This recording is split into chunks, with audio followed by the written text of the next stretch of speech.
play, like really excitedly, like yelled his name. And then she's like, he's just a child. In broad daylight, the murder of Aliza Sherman. It was still daylight. That detail matters. When people imagine targeted killings, they picture darkness, empty streets, places where no one is watching. But this story begins on a public sidewalk, in the late afternoon, with traffic nearby and security cameras overhead. A place that should have felt ordinary, safe, temporary. A woman was waiting for a meeting she believed would change her life. She paced. She checked her phone. She stood in the cold a little longer than expected, assuming the delay was harmless. Somewhere just outside the frame, someone else was already moving with purpose. Covered, quiet, waiting for the exact moment she turned away. What followed lasted seconds. There was no robbery, no struggle that drew attention, no chance to understand what was happening before it was already over. When help arrived, all that remained were unanswered questions and a sense that something deeply personal had just occurred in plain sight. For more than a decade, this case would sit in the space between certainty and doubt. Evidence existed, but answers did not. People closest to the victim would age, pass away, or move on, while the truth remained sealed behind silence, deleted messages, and contradictions. This is not just a story about a murder. It's a story about trust misplaced, patience weaponized, and a crime that waited years to reveal its shape.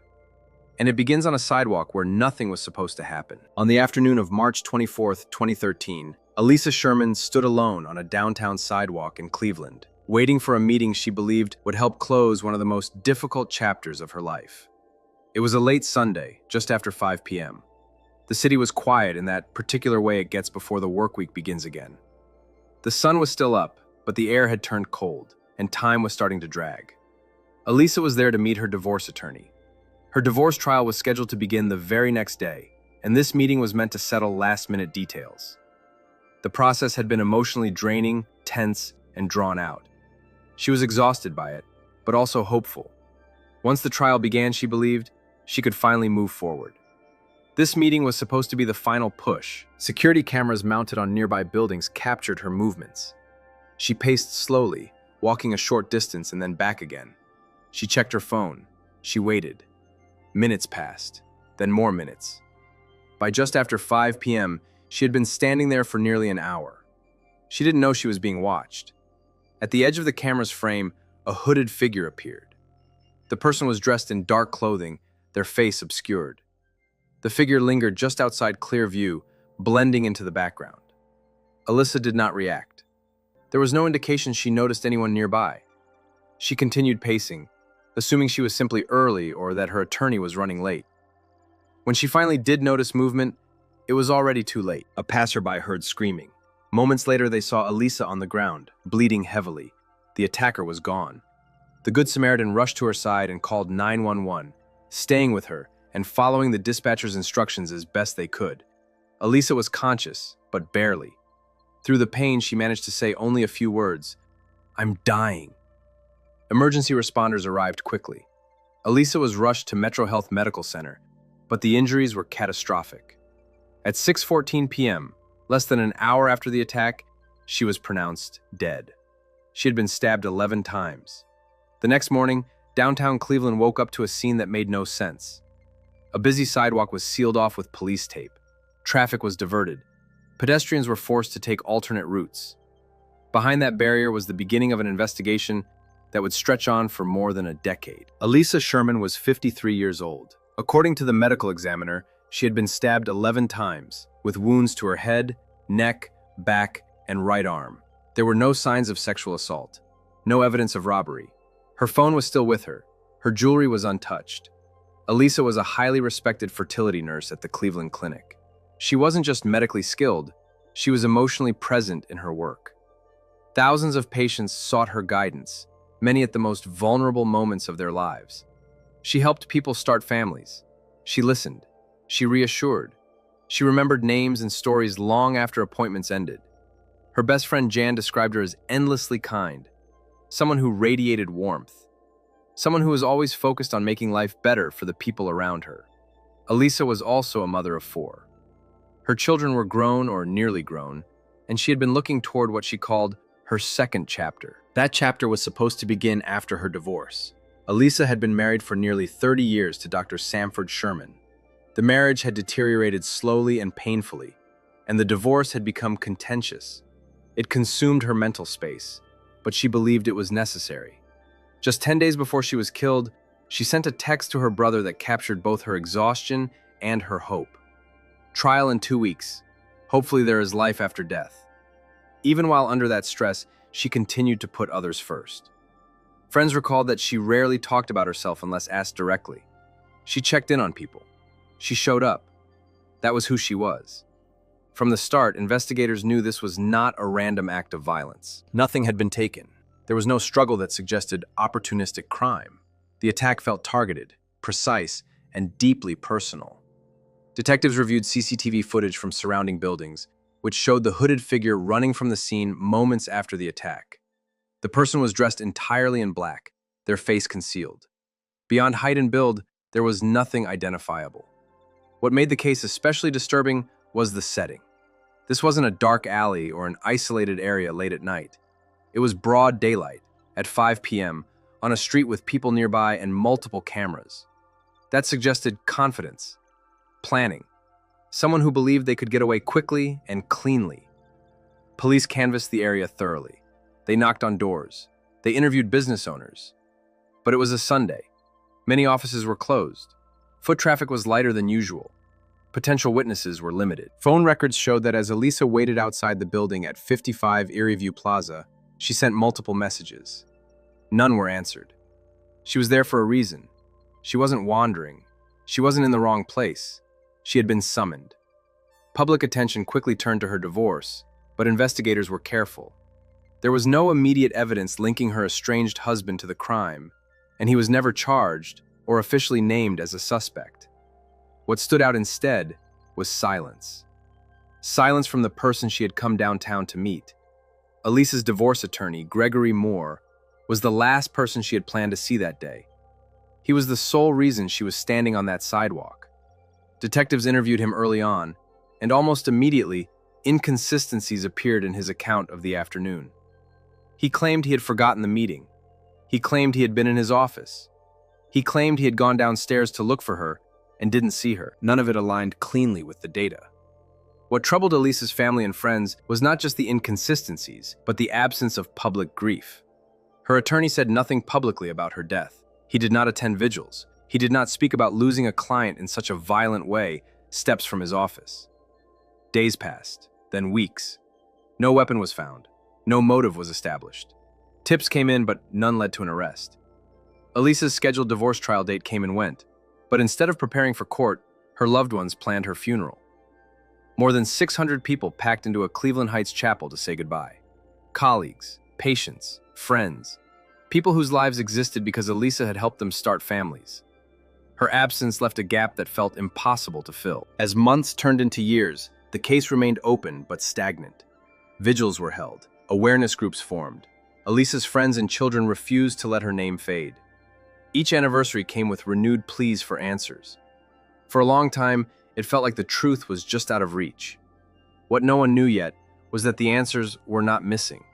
They were buried, inside deleted messages, altered timelines, and a story that would take more than a decade to unravel. As the weeks following Alisa Sherman's murder turned into months, investigators were left navigating a case defined less by evidence overload and more by unanswered gaps.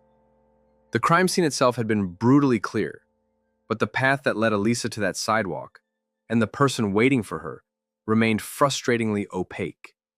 Detectives focused early on what the murder was not. It was not a robbery. Alisa's phone, purse, and jewelry were still with her. It was not sexual in nature. There were no signs of assault beyond the stabbing. And it was not random. 11 stab wounds delivered in rapid succession, in daylight, suggested intent and urgency. This was an ambush, not an encounter. The surveillance footage became the backbone of the early investigation.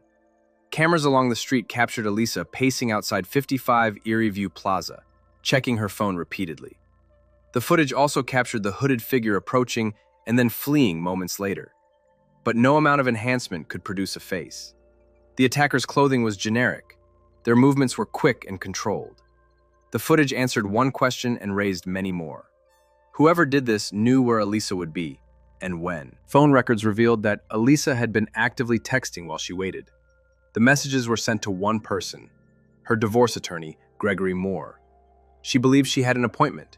She believed he was inside the building. Her text reflected growing confusion and discomfort as the minutes passed. She wasn't meeting a stranger. She wasn't in the wrong place. She was exactly where she had been told to be. Investigators interviewed Moore early in the case. His account raised immediate concerns. He claimed he had forgotten the meeting. Then he claimed he was in his office.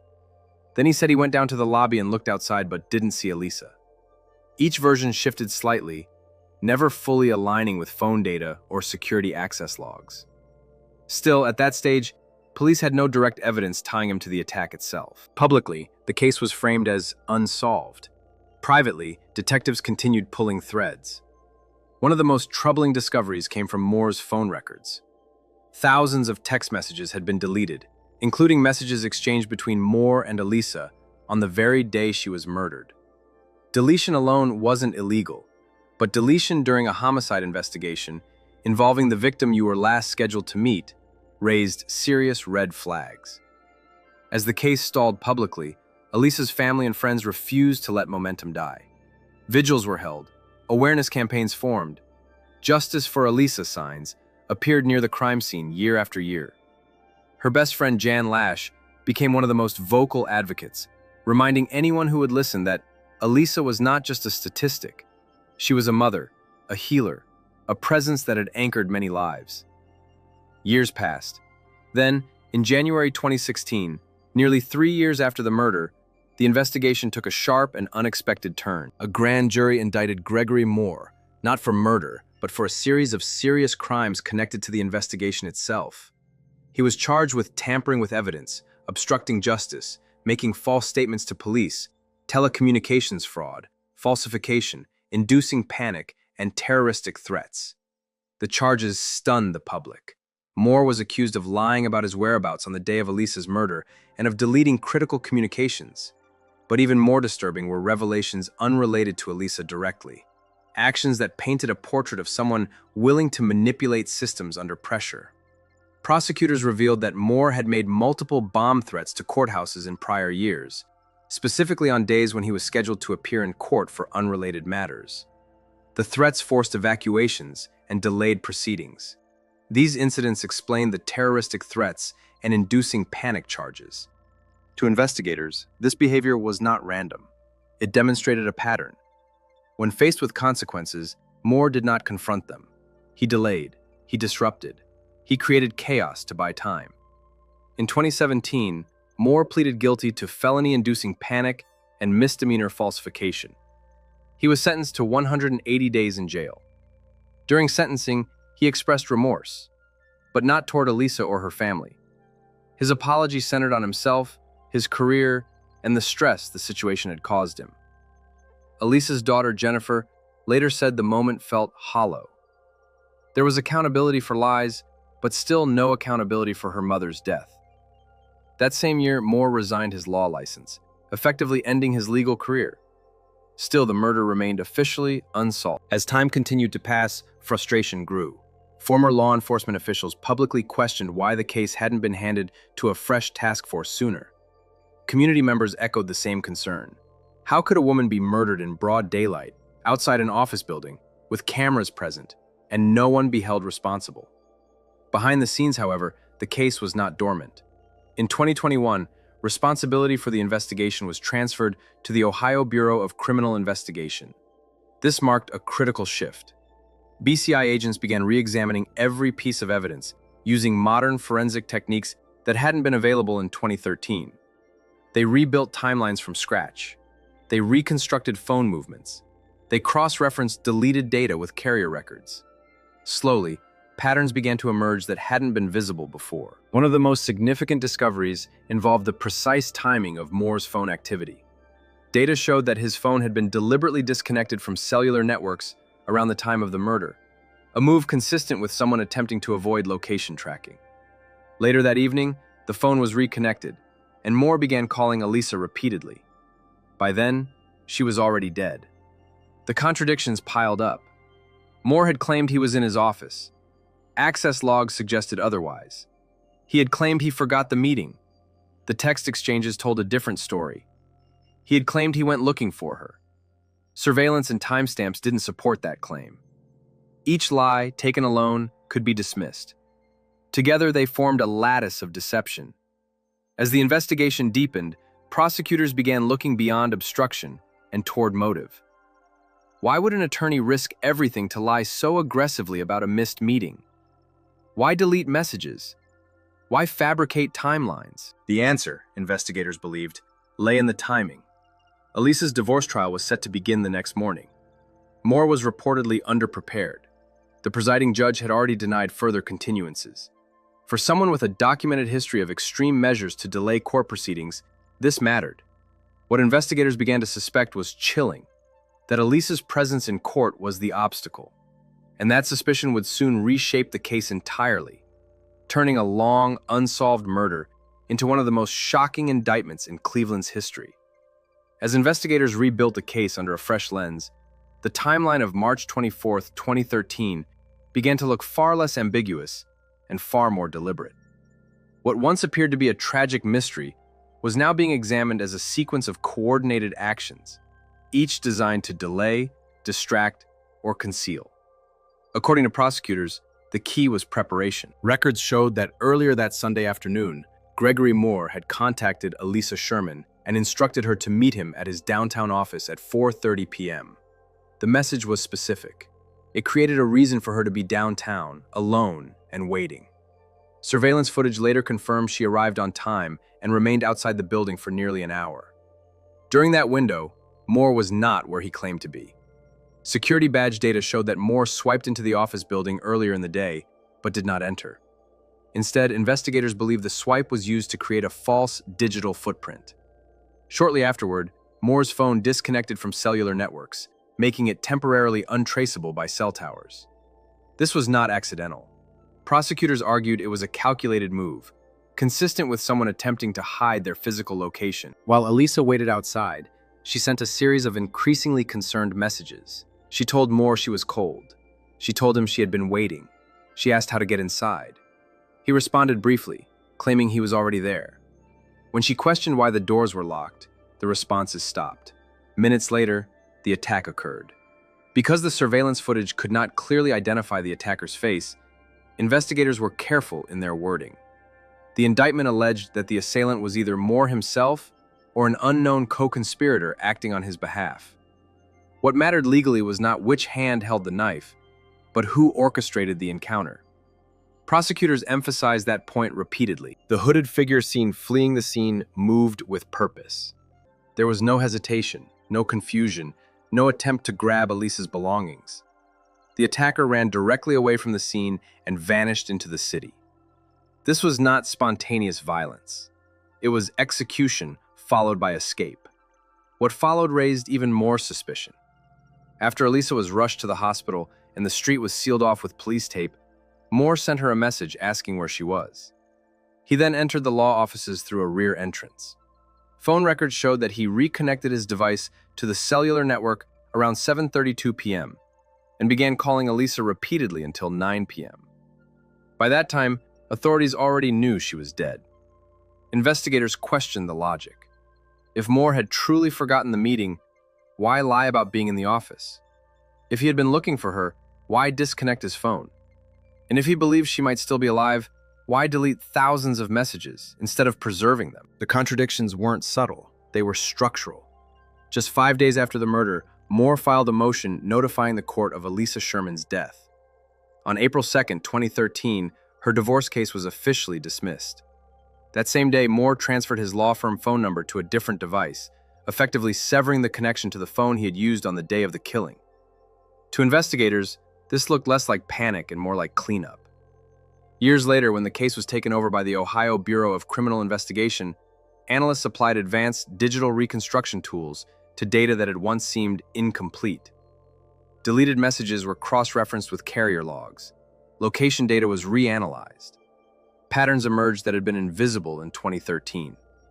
What they saw was months of preparation. The indictment alleged that Moore had been under intense professional pressure. He was reportedly unprepared for Alisa's divorce trial.